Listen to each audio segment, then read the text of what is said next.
আমরা না থাকলে, আমি না থাকলে কি হবে? মুসলমান কিচ্ছু হবে না।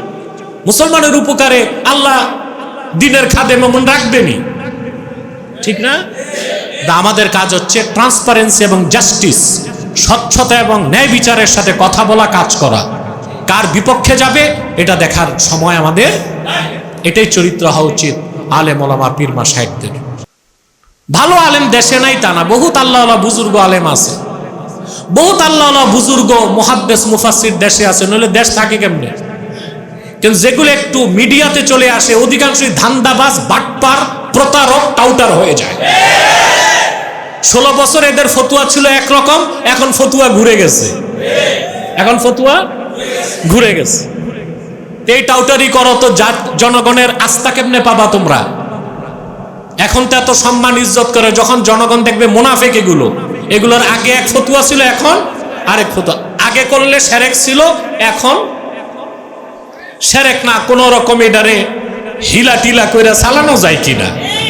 এই টাউটারি করলে জনগণের ট্রাস্ট হারায় ফেলবা তোমরা, জনগণের আস্থা হারায় ফেললে তখন আর দাওয়াত পানি পাবা না। তাই বলে আল্লাহর দ্বীনের কোনো সমস্যা হবে না। হাজার হাজার হক্কানি আলেম, মুহাদ্দিস, মুফাসসির, আল্লাহওয়ালা বুজুর্গ মানুষ মাদ্রাসায়, খানকায়, মসজিদে, ময়দানে খ্যাতমত করে যাচ্ছে। এই 2-4-10টা স্কলার নামের স্ক্রু ড্রাইভার না থাকলে বাঙালি মুসলমানের কোনো ক্ষতি নাই। আমরা না থাকলে, আমি না থাকলে কি হবে? মুসলমান কিচ্ছু হবে না। মুসলমানের উপকারে আল্লাহ দিনের খাদেম এমন রাখবেনি, ঠিক না? আমাদের কাজ হচ্ছে ট্রান্সপারেন্সি এবং জাস্টিস, স্বচ্ছতা এবং ন্যায় বিচারের সাথে কথা বলা, কাজ করা। কার বিপক্ষে যাবে এটা দেখার সময় আমাদের, এটাই চরিত্র হওয়া উচিত আলেম ওলামা পীর মাশায়েখদের। প্রিয় বন্ধুগণ, যে কথা বলছিলাম, এখন একটা ব্যাখ্যা। আল্লাহ বলেছেন যারা নামাজ পড়ে আর নামাজ আদায় আর নামাজরত অবস্থায় যাকাত দেয়, অহুম রাকিউন, এটা 2টা ব্যাখ্যা। কয়টা ব্যাখ্যা? এটার ব্যাখ্যায় আবু মুসলিম থেকে ইমাম রাজি একটা ব্যাখ্যা এনেছেন। আল মুরাদু মিনার রুকুই আল খুদু' ইয়ানি আন্নাহুম ইউসাল্লুন ওয়া ইউযাক্কুন ওয়া হুম মুনকাদুন খাদিউন লিজামিই আওয়ামিরিল্লাহি ওয়া নাওয়াহিহি। এখানে রাকিউন দিয়ে নামাজের রুকু মুরাদ না, খুদু মুরাদ, বিনয়। অর্থাৎ যারা নামাজ পড়ে আবার সুদ খায়, নামাজ পড়ে ঘুষ খায়, নামাজ পড়ে কথাবার্তা ঠিক নাই, এরকম নামাজি আল্লাহর কাছে। অর্থাৎ যারা 5 ওয়াক্ত নামাজ আদায় করে আর যাকাত দেয় এই অবস্থায় যে তারা বিনয়ের সাথে আল্লাহ সব হুকুম মানে, সব নিষেধ ছাড়ে, তাদেরকে আল্লাহ উদ্দেশ্য করছেন। এই সিফাত বা গুণটা 100% ছিল শুধুমাত্র আল্লাহর হাবিবের মহান সাহাবীদের মধ্যে। তাদের জন্য বিষয়টা খাস, বাকি উম্মতের মুমিনদের জন্য আম। দ্বিতীয় আরেকটা বর্ণনা তিনি এনেছেন আব্দুল্লাহ ইবনে সালাম থেকে, ইমাম রাজি এনেছেন। রুইয়া আন্না আব্দুল্লাহ ইবনে সালাম قال لما نزلت هذه الآية قلت يا رسول الله أنا رأيت عليا تصدق بخاتمه على محتاج وهو راكع فنحن نتولاه। আব্দুল্লাহ ইবনে সালাম বলেন, এই আয়াত নাজিলের পরই একদিন আমি দেখলাম হযরত আলী রাদিয়াল্লাহু তাআলা নামাজে ছিলেন, এক ভিক্ষুক ভিক্ষা চাইছে, নামাজের মধ্যে তিনি আংটি খুলে দিয়ে দিয়েছেন। আমি তখন আল্লাহর হাবিবের কাছে বললাম, এই আয়াতে আল্লাহ যে গুনাহগুলির কথা বলছে এটা তো আমি চোখে হযরত আলীর মধ্যে পেয়েছি, আমরা তাকে নেতা বানাতে চাই। এটা একটা বর্ণনা এসেছে। আবু যার গিফারি থেকে আরেকটা বর্ণনা এসেছে, তিনি বলেন, সাল্লাইতু মা রাসূলিল্লাহি সাল্লাল্লাহু আলাইহি ওয়াসাল্লাম ইয়াওমান সালাতাজ যুহরি ফাসাআলা সাইলুন ফিল মসজিদ ফালাম ইউতিহি আহাদুন فرفع السائل يده إلى السماء وقال اللهم أشهد أني سألت في مسجد الرسول صلى الله عليه وسلم فما أعطاني أحد شيئا। আবু যর গিফারি বলেন, আমি একদিন আল্লাহ রাসূল সাল্লাল্লাহু আলাইহি সাল্লামের সাথে মসজিদ নববীতে যোহর নামাজ পড়লাম।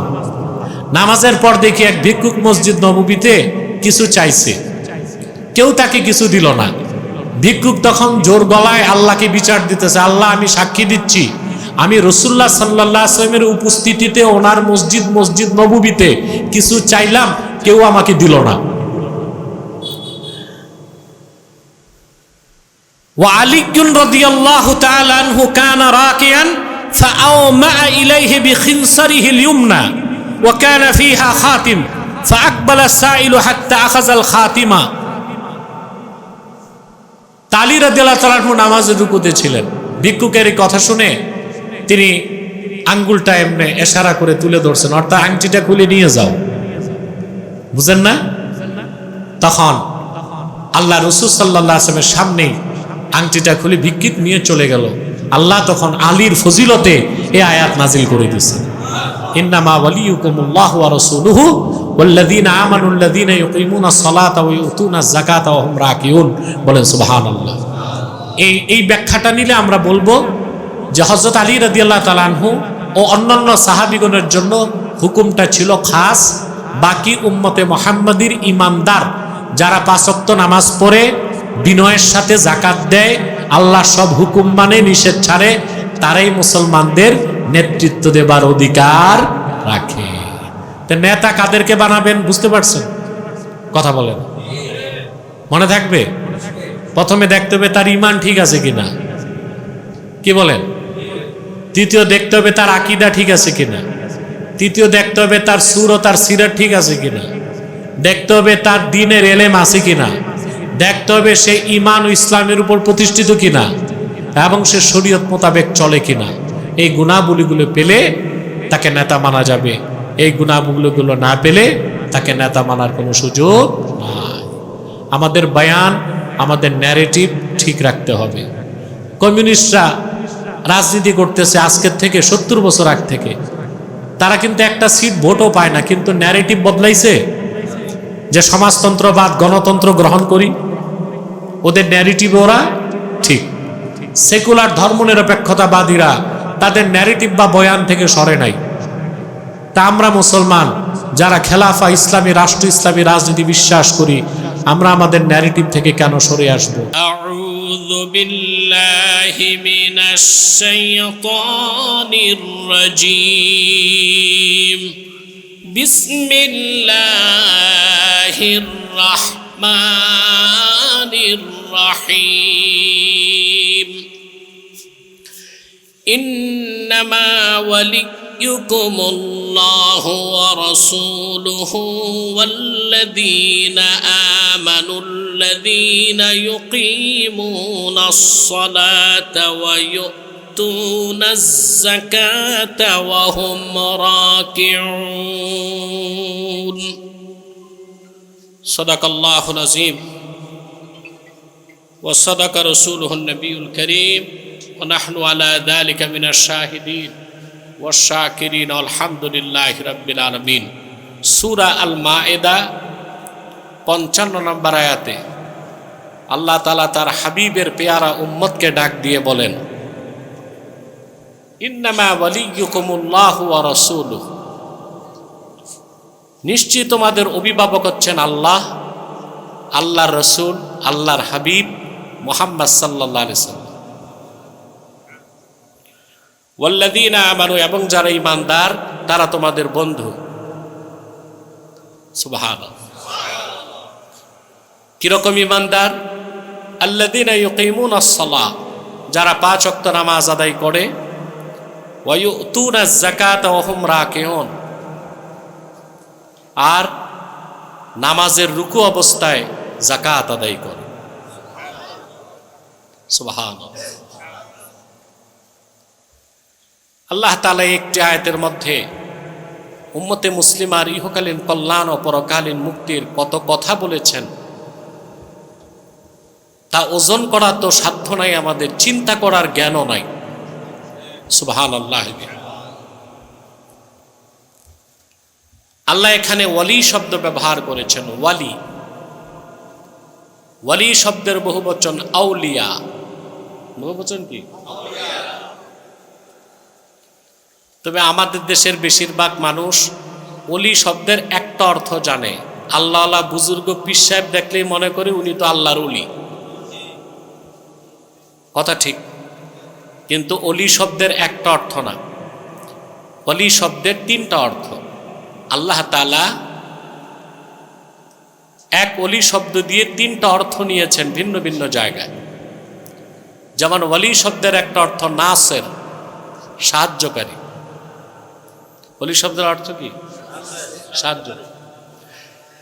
ইন্না ওয়ালিয়াল্লাহুল্লাযী নাযালাল কিতাবা ওয়া হুয়া ইয়াতাওয়াল্লাস সালিহিন।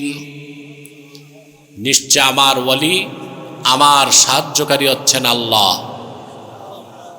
যিনি কোরআন নাজিল করেছেন আর আপন নেককার বান্দাদেরকে পৃষ্ঠপোষকতা দেন। এখানে ওলি অর্থ কথা বলতে হবে, সাহায্য করে। ওলি শব্দের আরেকটা অর্থ হচ্ছে মুহিব, বন্ধু। আরেকটা অর্থ কি? যেমন আল্লাহ তাআলা বলেন, আলা ইন্না আউলিয়া আল্লাহি লা খাউফুন আলাইহিম ওয়া লা হুম ইয়াহজানুন। সাবধান, জেনে রেখো নিশ্চয়ই যারা আল্লাহর ওলি তাদের কোনো ভয় নাই, কোনো চিন্তা নাই। আল্লাহর ওলিদের কোনো ভয় নাই, কোনো চিন্তা নাই, দুনিয়াতেও নাই, আখিরাতেও নাই। এখন আল্লাহর ওলি হতে তো মুরিদ লাগবে নাকি?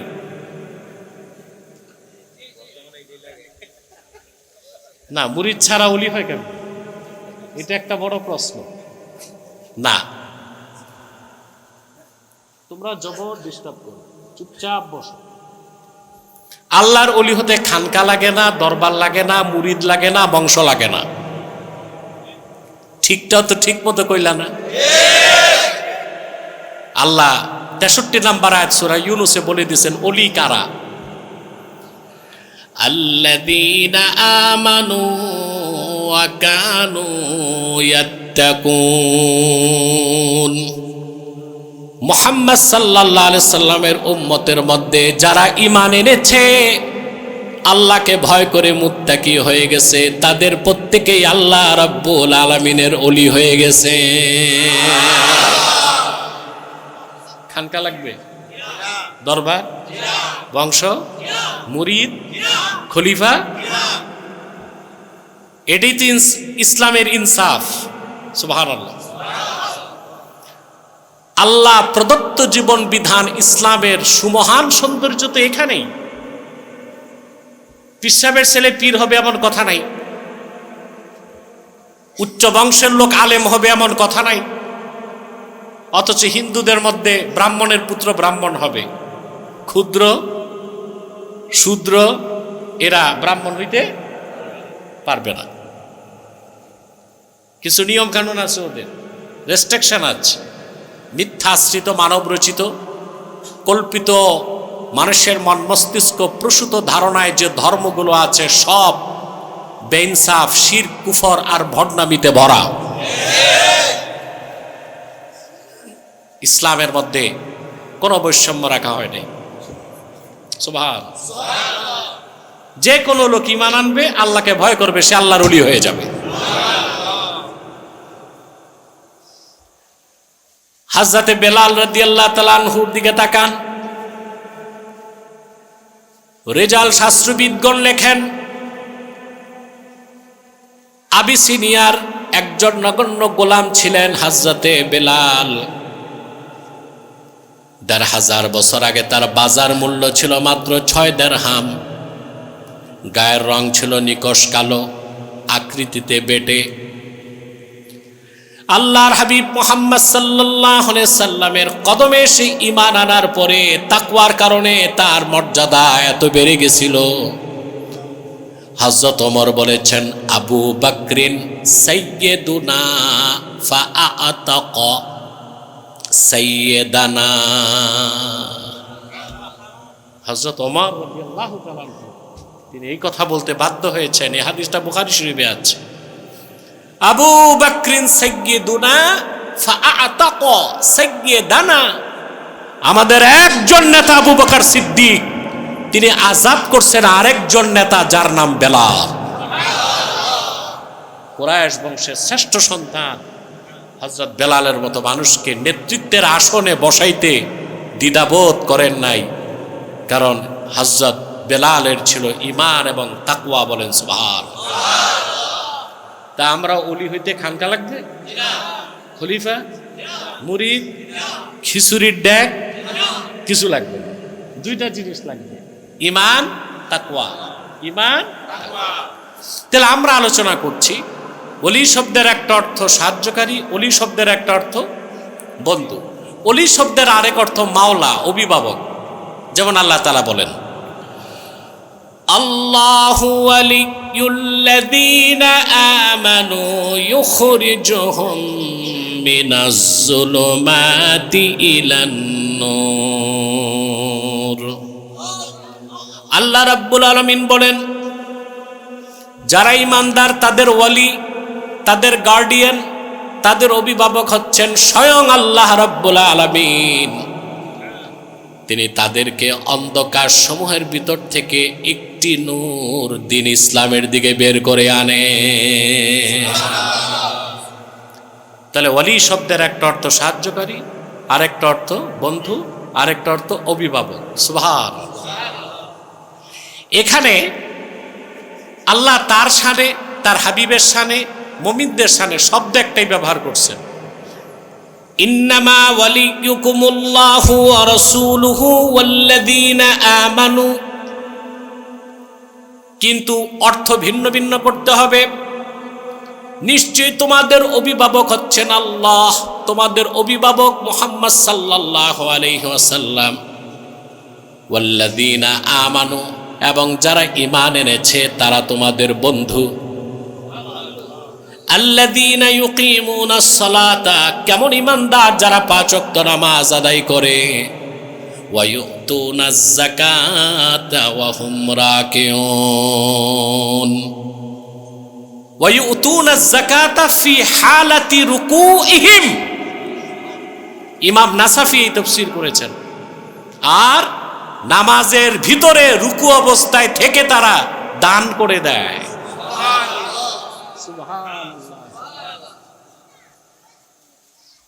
এখন আমরা একটু ব্যাখ্যা শিখব, কি বলেন? আল্লাহ তো আমাদের অভিভাবক, মালিক হিসেবে। মুহাম্মদ সাল্লাল্লাহু আলাইহি সাল্লাম আমাদের অভিভাবক, নেতা হিসেবে। সুবহানাল্লাহ। কি হিসেবে?